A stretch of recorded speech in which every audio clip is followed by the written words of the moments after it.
15. The council submission on the government's proposal to, and this is what it's called, make it easier to build granny flats. So we will probably require staff at the table. Ike, welcome.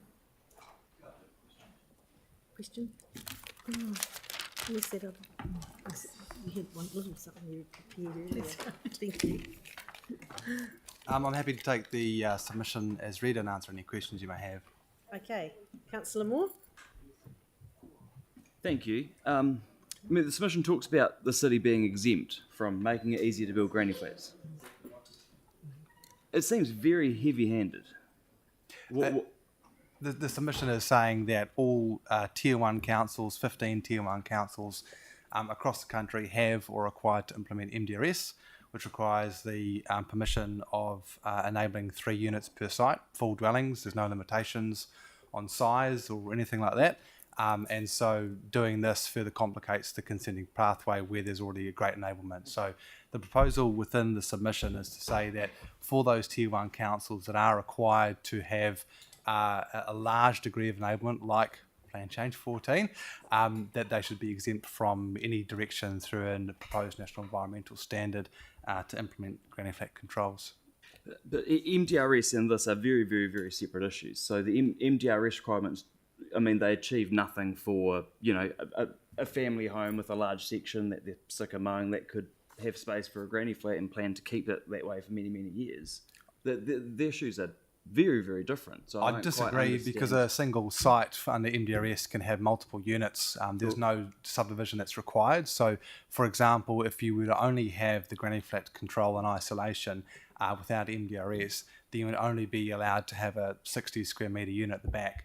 If you compare that to MDRS, you can have multiple units at the back without any requirement for subdivision at no limitation of any size. There's only the site coverage control and other bulk location setback controls that are required there as well.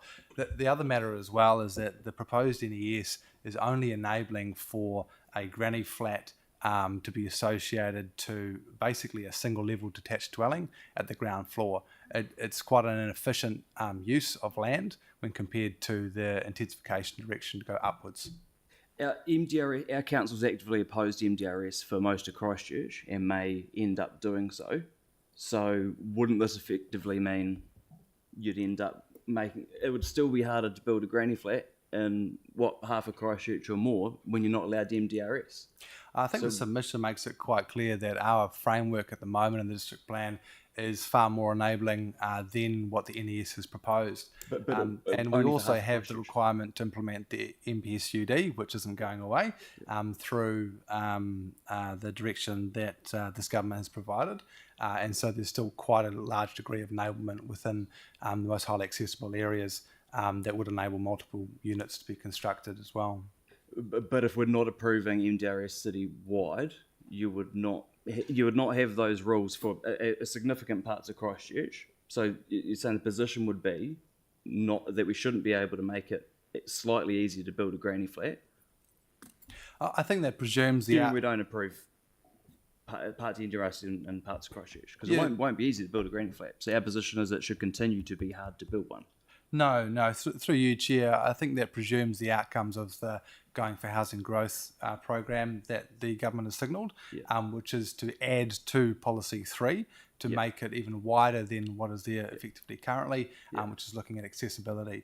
And so we did some of that work when Policy 3D was in its original form, which has now been changed, which this government signalled to go back to, and that effectively means in the most highly accessible areas there should be development for multi-units to be constructed. So I would see that, my advice would be to see that as a direction for where the likes of MDRS, maybe not MDRS in its entirety, but multiple units would still be enabled. And so there would still, in the future, in my view, be quite a large degree of multi-unit development to be permissible across the city.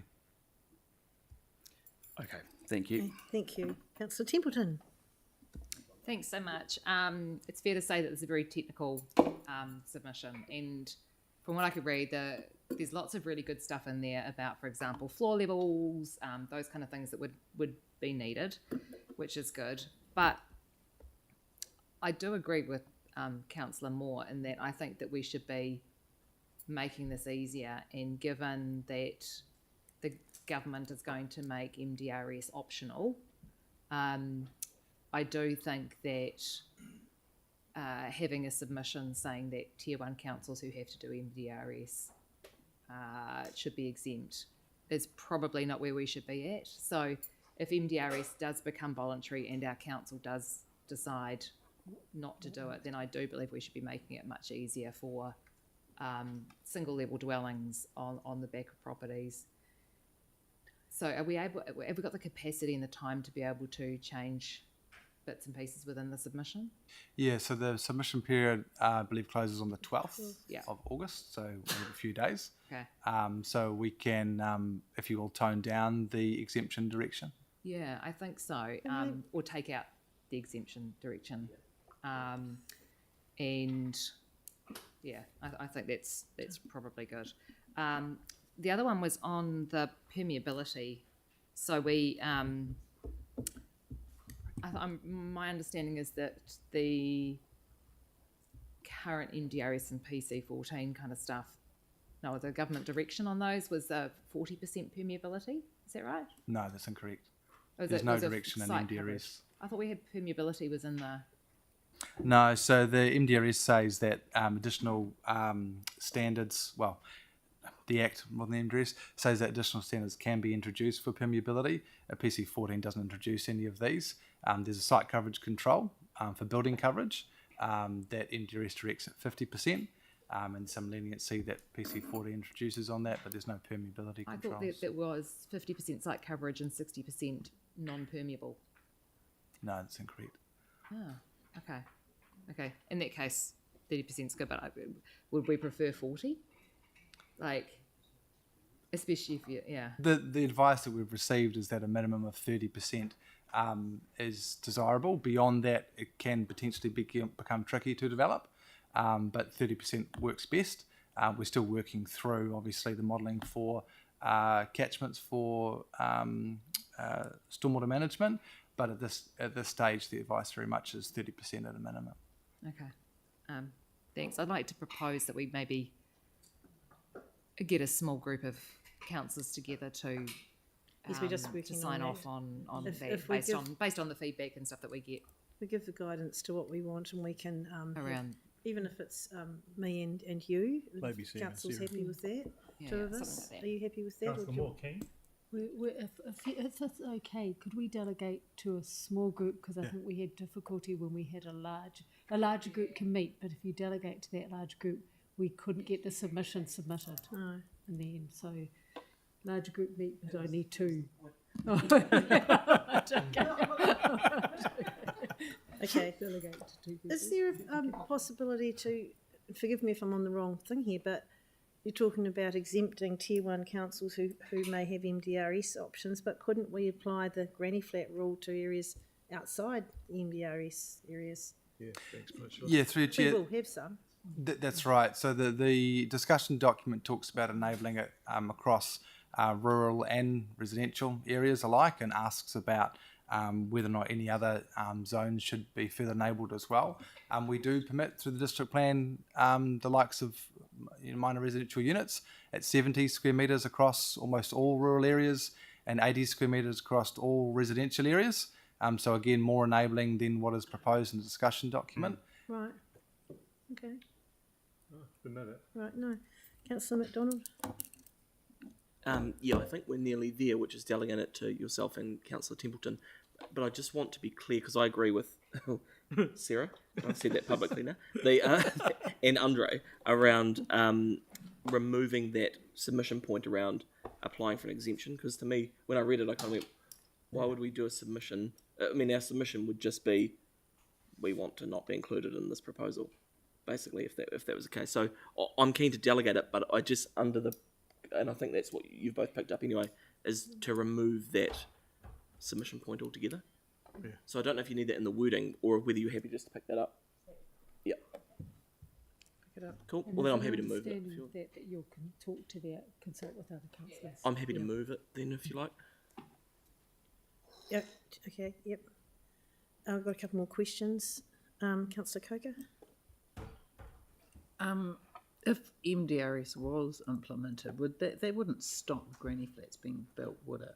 Not at all. As I said, the district plan already enables granny flats to a degree greater than what is being proposed. So And it would make there's it no change. easier to build them, wouldn't it? Sorry, I didn't It catch would that. make it easier to build them as well. Yeah, so there's two changes fundamentally here. There's the planning side of things in terms of the district plan changes through a national environmental standard, and there's also changes through the building code, the building act, I should say. And so we've submitted on both of those. So if we were to be silent on terms of the exemption side of things, then there's still an element in terms of the building act being more enabling to permit that as well. Okay, Harrison Hunt, Councillor Harrison Hunt. Kia ora. Can you talk to me about 4.10.4, which is the simple building consent, and what's involved in that? The which, sorry? The There's simple a building consent. proposal for a simple building consent. Yeah, so from what I understand from my colleagues in the building consenting space, there was an amendment made under the 2012 amendment to the Building Act, and that allowed for the possibility of creating, different pathways for different regimes of building consenting. And so what we are advocating for is to utilise the changes that were introduced in 2012, which, as far as I understand, haven't been used, and to make a simple building consenting pathway. The purpose of that really is to ensure that there is a third-party oversight and overcome the potential risks of insurability, quality assurance, saleability, so on and so forth that's outlined in the submission. Okay. So we're effectively saying we want to utilise a framework that's there in the legislation. So the district plan essentially is a bit of a backstop just in case, because I'm sort of wondering, and this is a little bit ambiguous, but the industrial residential interface. Here I am thinking that, with my multicultural hat on, that there is potential for people to build granny flats non-consented in, say, for example, outside a factory. It sounds weird, but it actually happens quite often. There's quite a lot of migrants in Riccarton, in particular, that have 12 people in one home. So I'm wondering what the protections are for things such as that. Yeah, absolutely. So what we propose within the submission is to link the restrictions to qualifying matters lens. Okay. Rather than what's called Section 6 controls. Section 6 are matters of national importance within the RMA space, and it's a very high bar. And what we're saying, we need to bring it back to someone that is more equatable to what we have through intensification anyway, and this existing framework of qualified matters, which, like you say, would align with the controls for industrial interface as well. Okay, and through the NES, are there any restrictions around setbacks from waterways, things like that, and implementing granny flats?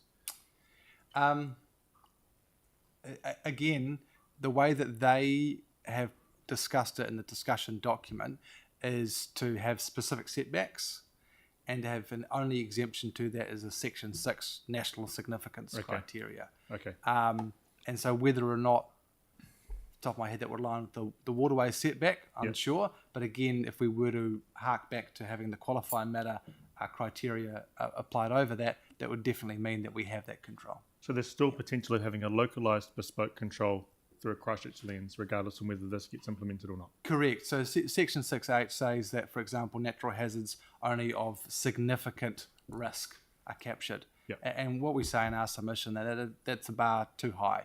We need to bring it down a bit to ensure that we have that middle tier of and lesser of natural hazard risk that's captured. That's a great approach. Yeah, thank you. Thanks a Good lot. questions, thank you. Councillor Fields? Thank you. So for a place like Littleton, for example, that's like quite steep hills, often very, very small sections, actually sometimes very tiny houses as well that were actually original settlers' cottages and that sort of stuff. So what sort of considerations have you given to sort of a land typology like Littleton is, just in terms of land use and an efficient land use? Well, I guess the NES is the proposed NES is fairly silent to that. What they propose is to say that the potential should be controls for like greater site coverage, for example, which would be more supportive of greater I guess intensification in an environment like Littleton, which is already fairly compact, like you say, anyway.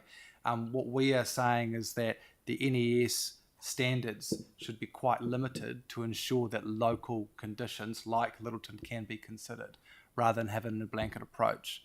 And that links back to the previous question that was raised as well around sensitivity to industrial uses as well. There needs to be the ability there to hark back to local conditions. And so what we're proposing is that fundamentally the NES should be focused, if it does progress, on just enabling the likes of granny flats at a certain size, and any other standards around that, local councils should have discretion around that. That's very helpful. Thank you. No, cheers. Thank you, Councillor Templeton. Thank you. Sorry, it's hard to flick through it all. What's the difference between what is proposed and our current district plan when it comes to the actual square meterage of the granny flats? The NES is proposing 60 be permitted. We enable within residential 80 and within rural 70. Okay, so this would be more enabling of smaller ones. So it's a maximum ceiling. So we are more enabling in our district plan. Oh, okay. Yeah, so it's not a okay. minimum. Yeah. It's not a minimum. The only caveat I'd add to that is that our district plan does introduce a minimum. So we have a minimum size of 35 square metres. Yeah. The NES doesn't have that. So if you wanted to have a 20 square metre unit, for example, the NES would enable you to do that. That wouldn't be enabled under our current district plan controls. No, that's fine. And when this first came out in the media, there was more than just the granny flats talked about. There was apartment standards, those kind of things, floor area for those. Is that a separate submission we'll be getting, or do we just not comment on those in the submission? You may be talking about the going for housing growth element, Yeah. which talked about balconies and things like that. Yeah, that is a separate point. Okay. That's It's anticipated to come out early next year. Okay, no, that's fine. Thanks. Okay. So it's been moved. Do we have a seconder for this? Councillor Harrison Hunt. Is there any debate on this? Councillor Moore? Yeah, we'll just touch on it because I think it's quite a positive thing, and it seems to me like a really sensible move from the government. There's no silver bullet to addressing a shortage, but simple practical steps along the way are a good thing that we should be welcoming with open arms as a council. There's a massive shortage of one-bedroom spaces. More than half the wait list for social housing in Christchurch is for one-bedroom spaces. Many are forced to live in shared housing situations that they hate. The reason being is a lack of one-bedroom spaces. The amount of red tape to build one is excessive. It is a nightmare to navigate, and does make a whole lot less feasible to do so. I don't think there's going to be a massive tsunami of granny flats being built. I think, if anything, this would lead to a very small and modest but helpful uptick. Right now, you could demolish a house and replace it with a bunch of townhouses. So to say that single granny flats added would pose an unacceptable infrastructure challenge just doesn't make any sense. Granny flats don't take away from sunlight from neighbours. They shouldn't upset anyone. They add 1 or 2 people to a section at most. So thank you to colleagues for identifying a sensible way forward for our submission. I say, bring on the granny flats. Okay, I'll put that motion. All those in favour say aye. Aye. Against, that's carried. Thank you. Aye. Thank you. So we've got 10 minutes.